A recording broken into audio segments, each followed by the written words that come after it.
wabarakatuh. Waalaikumsalam warahmatullahi wabarakatuh. A'udzu billahi minasyaitonir rajim. Bismillahirrahmanirrahim.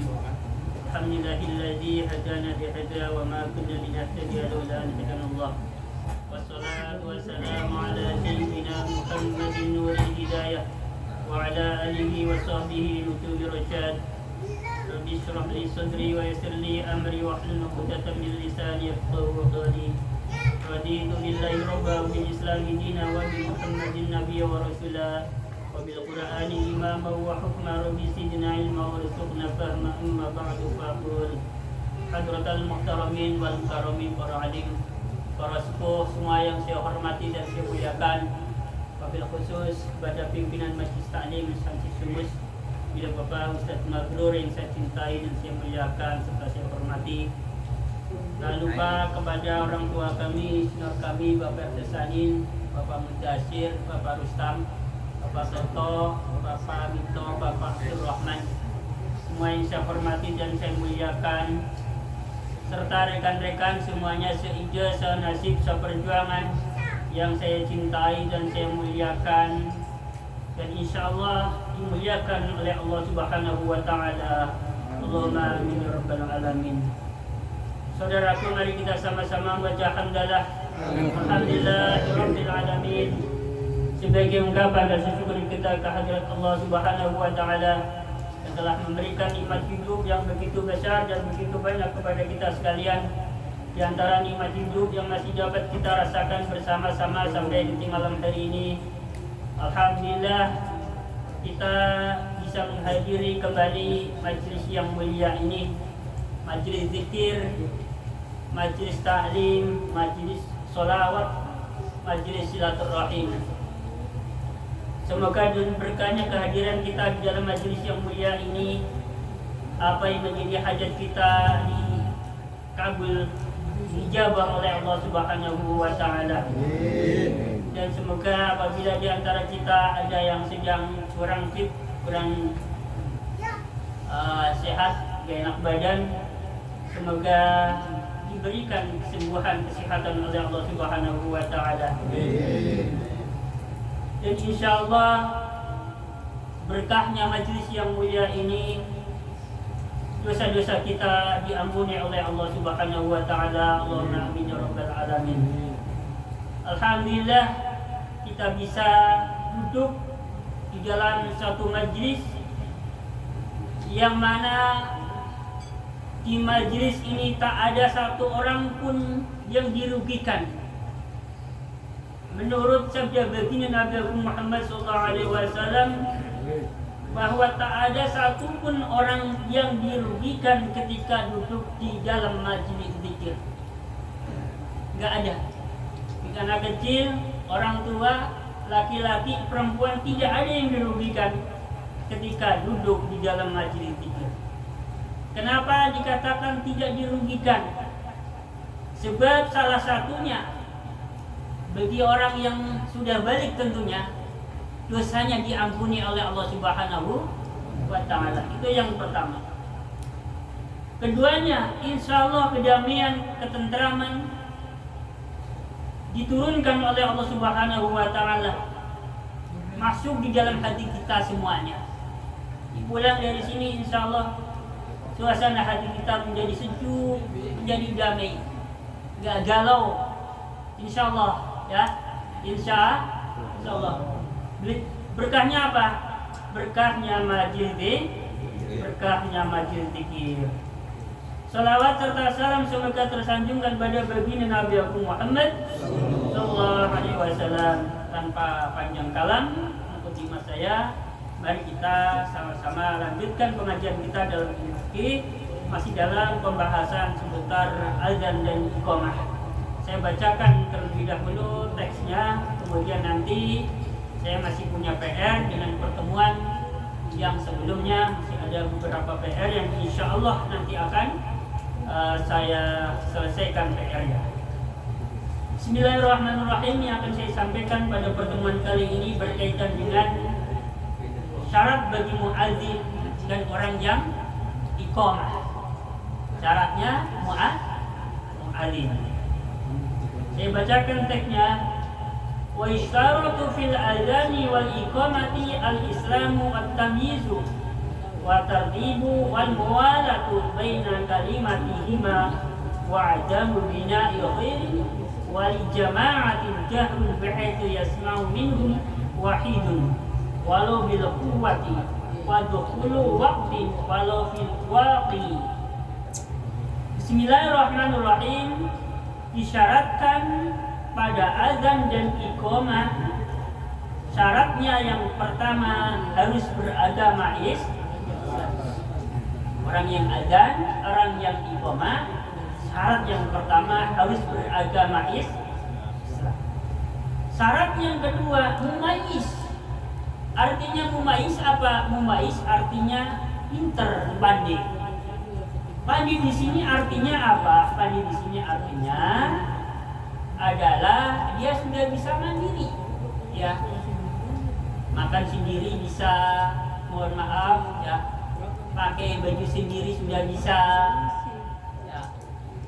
Mohon maaf, cebok sendiri sudah bisa. Ini namanya mumayyiz. Jadi kurang lebihnya anak usia umur 5 tahun, 6 tahun lah, 6 tahun, 7 tahun ini sudah mumayyiz. Makan sendiri sudah bisa, pakai baju sendiri sudah bisa, cebok sendiri sudah bisa. Diajarin suruh baca doa, makan, nurut bisa. Diajarin suruh baca doa, doa misalkan baca suratul Fatihah sudah bisa. Diajarin suruh doa diajarin doanya wudu bisa. Diajarin doanya sholat sudah bisa. Ini namanya mumayyiz. Anak yang semacam ini azannya sudah dihukumi sah sekalipun belum balik. Kemarin siapa yang bertanya? Masih apa? Apal tapi namanya belum tahu. Ya. Pertanyaannya kemarin bagaimana adanya anak kecil yang belum azannya sah. Ya. Asal dia sudah mumayyiz. Definisi mumayyiz kan tadi sudah mandiri, cebok sendiri, makan sendiri, pakai baju sendiri, ya sudah bisa. Kurang lebih anak 7 tahun sudah mumayyiz. Dengan catatan anak ini dikasih tahu tentang masuknya waktu sholat. Contoh. Ini udah masuk waktu sholat. Azannya azan. Nah, ini namanya dikasih tahu tentang masuk waktu sholat. Jangan sampai anak belum nalar walaupun sudah mumayyiz tapi belum mengetahui tentang masuk waktunya sholat. Jam berapa masuk waktu sholat itu? Ujung azan. 11:30 misalkan azan. Ya, ini yang nggak boleh. Ini harus dikasih tahu. Ini sudah jam 3:15 sore. Sudah masuk waktu sholat asar. Azan deh. Nah, harus dikasih tahu. Nah, secara hukum di sini azannya anak yang sudah mumayyiz menurut mazhab Syafi'i sah tetapi dihukumi makruh. Ada lagi azannya seseorang yang dihukumi makruh termasuk iqamah adalah azan atau iqamahnya orang yang punya hadas, baik hadas kecil ataupun hadas besar. Makanya dulu saya ingat waktu masih di musola, itu di masjid masih kecil.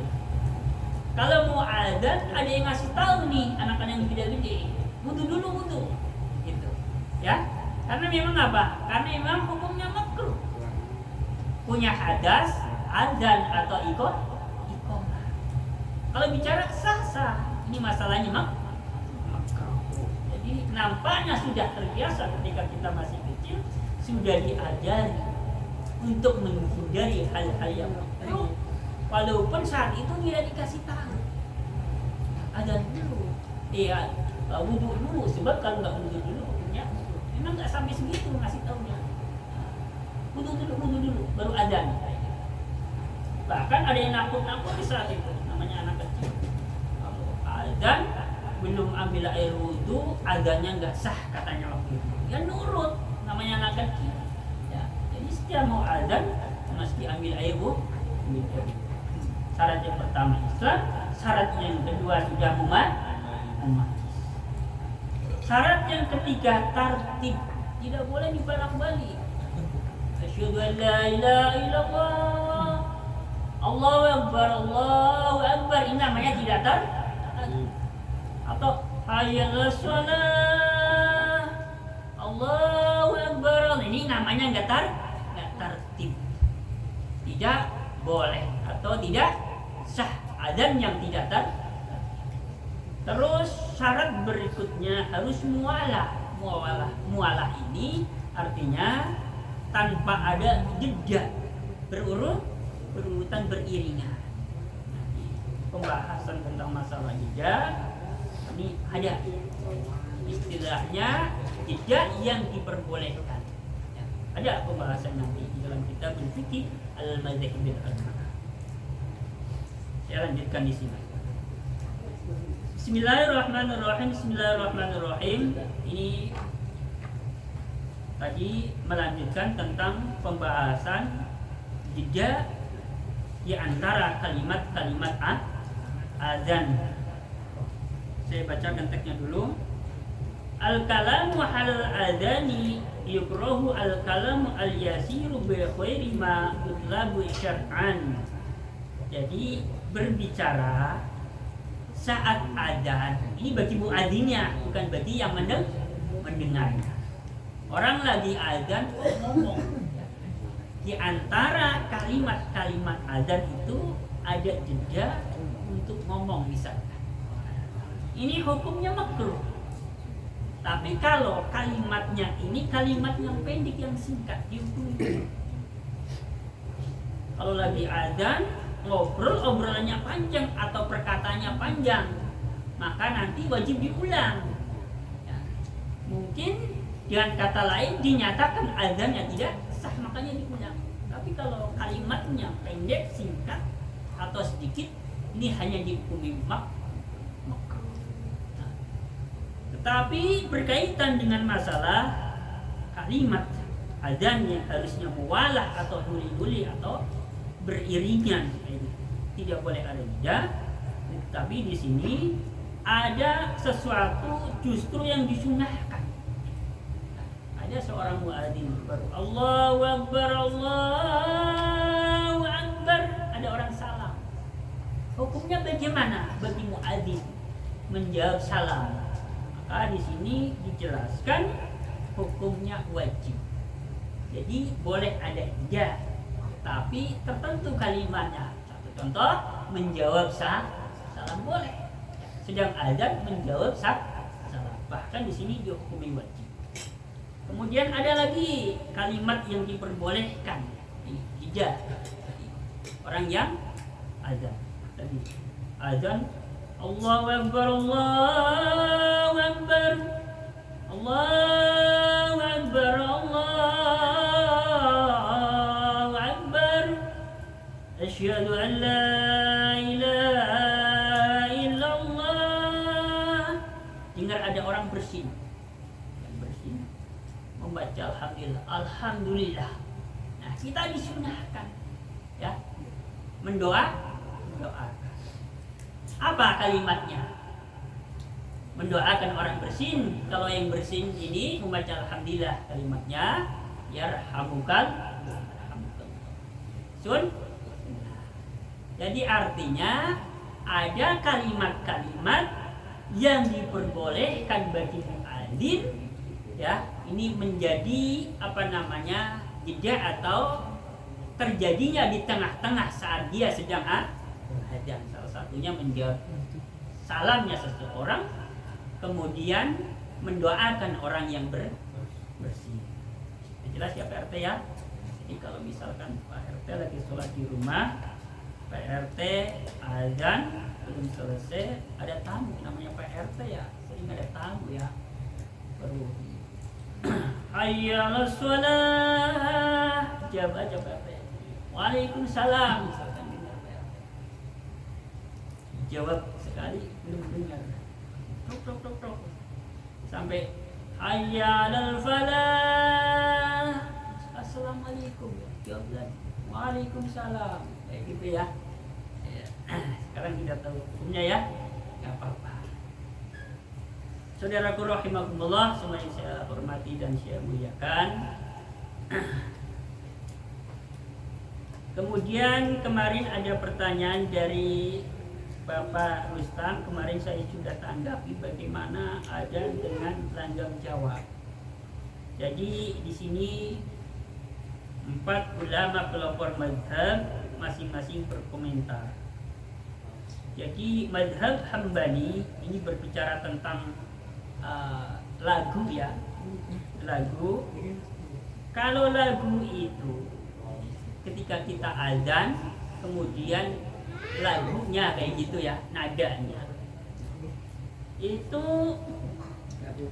istilahnya agak gimana ya, sehingga buat si muadzin ini tidak menjadi khusyuk di dalam azannya, maka dihukumi makruh.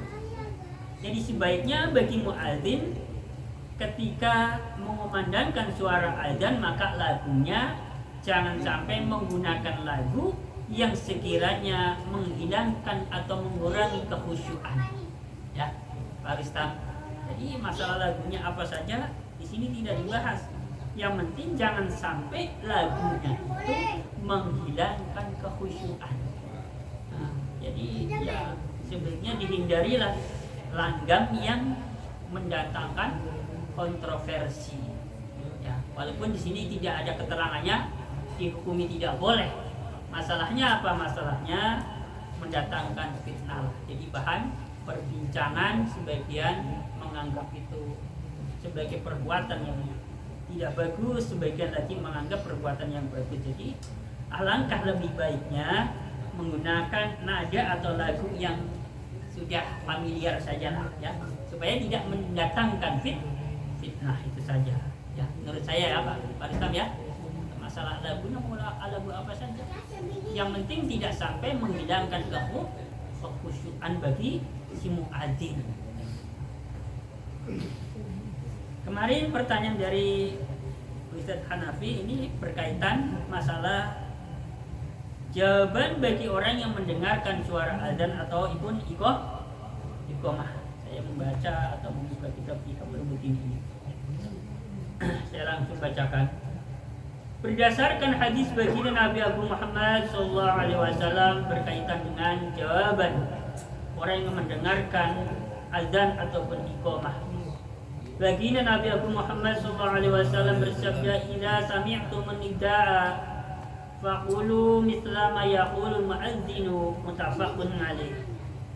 Kata Nabi, ketika kalian mendengarkan panggilan alias suara azan, maka bacalah kalian seperti apa yang dibaca oleh sang muadzin. Ini kalimatnya. Ini teks hadisnya. Nah, hadis ini telah disepakati kesohihannya oleh para ulama ahli hadis, termasuk adalah Imam Bukhari dan Imam Muslim menurut Muslim kitab Ihya Ulumuddin. Di sini ada keterangannya di bawah bahwa hadis ini muttafaqun alaih. Imam Al-Ghazali di dalam menjelaskan hadis ini, beliau berkata, "Wadzalika mustahabun," yang demikian itu disenangi. Yang dimaksudkan disenangi menjawab apa yang dibacakan oleh muadzin atau orang yang iqamah. Disenangi adalah maksudnya sunnah. Wadzalika mustahabun, yang demikian itu disunahkan. Jadi menjawab muadzin hukumnya sunnah. Caranya seperti itu, seperti apa yang ia ucapkan, seperti apa yang ia bacakan. Muadzin membaca Allahu Akbar, Allahu Akbar. Kita yang mendengarkan Allahu Akbar, Allah. Muadzinnya asyhadu an la ilaha illallah. Kita yang mendengar jika menirukan asyhadu an la ilaha illallah. Bacalah seperti apa yang dibaca oleh muadzin atau orang yang iqamah. illa fil hayya'alataini, kecuali pada dua hayya ala. Yang pertama hayya 'alas shalah, yang kedua hayya 'alal falah. Dalam kalimat ini maka kita orang yang mendengarkan azan membaca apa? Ketika muadzinnya membaca hayya 'alas shalah, yang mendengarkan membaca la haula wala quwata illa billah. Ketika muadzinnya membaca hayya 'alal falah, kita yang mendengarkan membaca la haula wala quwata illa billah. Jelas ya? Ini berkaitan dengan adzan. Kemudian bagaimana dengan iqamah? Fa fi qaulihi qad qamatis sholatu aqamaha Allahu wa jama'a ma damatis samawati wal ardu. Ada jawaban bagi orang yang mendengarkan suara iqamah, maka ketika orang yang mengumandangkan iqamah membaca Allah Akbar, kita menirukan. Ketika membaca asyhadu an la ilaha illallah wa asyhadu anna muhammadar rasulullah, kita juga menirukan. Tetapi ketika orang yang mengumandangkan iqamah membaca qad qamatis shalah, qad qamatis shalah, kita yang mendengarkan membaca apa? Aqamahullahu wa jama'a ma damatis samawati wal ardu. Paham ya? Yuk kita praktekkan. Siapa yang praktekkan? Azan. Mas Umar praktek azan. Nanti saya yang menjawab, ya, ditirukan teman-teman. Perhatikan Mas Umar, biar jelas ya. Perhatikan Mas Umar. Mas Umar kan kebetulan suaranya bagus. Sekalian nanti komatnya, nanti saya sama teman-teman yang menjawab. Perhatikan langsung. Ini kan saya sudah saya perhatikan, tapi karena terpotong-potong ya, takutnya masih kurang jelas, masih kurang paham.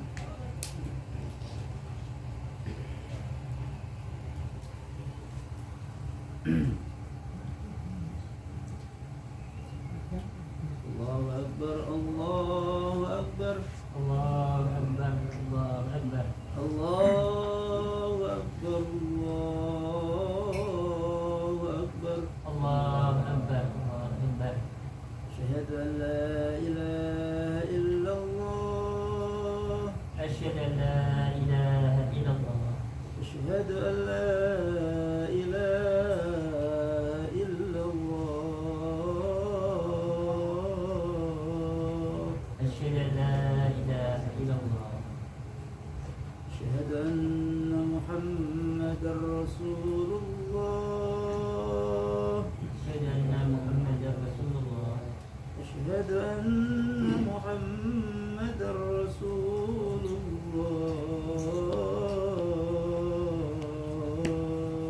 Asyhadu anna Muhammadar Rasulullah. Azan subuh Mas Umar. hayya 'alas shalah, La haula wala quwwata illa billah.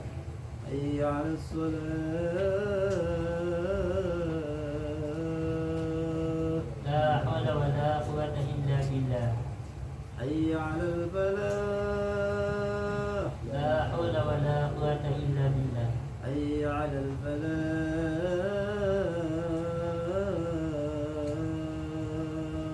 La haula wala quwwata illa billah. Azan subuh. As-salatu khairum minan naum. Nah ini jawabannya. Sadaqta wa barata wa nasuhta. As-salatu khairum minan naum. Sadaqta wa barata wa nasuhta. Allahu Akbar, Allahu Akbar, Allahu Akbar, Allahu Akbar. La ilaha illallah, La ilaha illallah Muhammadur Rasulullah sallallahu alaihi wasallam. Allahumma salli ala sayyidina Muhammad wa ala ali sayyidina Muhammad. Allahumma rabb hadhihi da'wati tammah was-salatil qa'imah آتِ سيدنا محمد الوسيلة والفضيلة والدرجة الرفيعة وابعثه المقام محمود الذي وعدته إنك لا تخلف الميعاد. Tambahin lagi boleh. Ya Arhamar Rahimin. Jadi bentuk kalimatnya atau teksnya itu banyak ya, tapi memang kita sudah terbiasa semenjak kecil dalam doa apa saja itu biasanya hanya salah satu yang masyhur, hanya salah satu yang familiar buat kita. Karena gak mungkinlah saat itu kita masih anak-anak semuanya yang kuarit atau yang datang dari Rasulullah SAW diajarkan kepada kita. Paling salah satu saja ya. Padahal di dalam doa-doa itu kalimatnya maksud saya adalah apabila kita mendengarkan yang bentuk kalimatnya itu agak sedikit berbeda, ada tambahan, ada pengurangan di satu sisi, itu kita harus mengakui bahwa itu memang banyak bentuk teksnya ya. Jadi jangan sampai kita memaksakan diri atau terlalu egois harus persis apa yang biasa kita baca begitu. Doa apa saja? Doa apa saja? Doa iftitah aja yang sudah familiar kan, kabir walhamdulillahi katsira wa subhanallahi bukratan wa asila, kan kayak gitu. Doa-doa iftitah yang lain banyak. Rabbana atina fid dunya hasanah wa fil akhirati hasanah wa qina adzabannar juga boleh. Ya. Termasuk doa ketika kita setelah selesai dari membaca sholawat dalam tasyahud akhir, kan doa yang masyhur, familiar, biasa kita baca karena ini sudah diajarkan semenjak kita masih kecil oleh guru-guru kita saat masih di mushola. Doanya biasanya begini: Allahumma inni a'udzubika min azabil qabri wa min fitnatil mahya wal mamat wa min fitnatil masiihid dajjal. Nah, ini adalah doa dalam tasyahud akhir. Letaknya di mana? Letaknya setelah kita membaca sholawat Nabi. Setelah kita selesai membaca innaka hamidum majid, ada tambahan Allahumma inni a'udzubika min azabil qabri wa min fitnatil mahya wal mamat wa min fitnatil masiihid dajjal. Ini kan yang masyhur, yang familiar. Padahal banyak yang di luar ini banyak ya. Ini maksud saya adalah supaya tidak kaget ketika ada orang lain mempraktikkan tetapi tidak persis yang biasa kita praktekkan. Ya, saya sendiri juga gak banyak yang apa yang ini sama bro ya, karena ini memang dari masih kecil di musola ngaji hafalan ya, masih bocah ini diajari ya, yang diajarkan oleh guru-guru ngaji. Yang sampai saat ini apa ya nih, yang lain-lain baca di dalam itu ini ada nggak sempat ngapalin ya, sekedar tahu saja bentuk kalimatnya kayak apa. Tapi kalau dihafalin kayaknya udah satu aja, kalau keburu saja sudah kadang-kadang ngambil ringkasnya Rabbana atina fid dunya hasanah wa fil akhirati hasanah wa qina adzabannar. Kadang saya lengkapi. Tapi kalau Rabbana atina fid dunya hasanah seringnya di dalam tasyahud akhir seringnya saya nggak tinggal. Jadi misalkan setelah selesai innaka hamidum majid, saya tambahkan Rabbana atina fid dunya hasanah wa fil akhirati hasanah wa qina adzabannar. Assalamualaikum warahmatullahi wabarakatuh.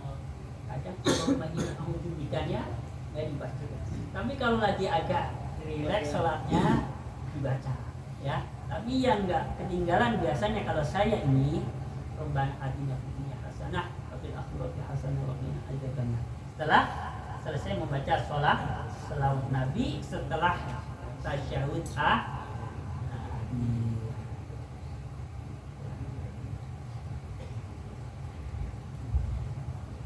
sudah tadi berkaitan dengan masalah jawaban orang yang mendengarkan muadzin atau orang yang iqamah.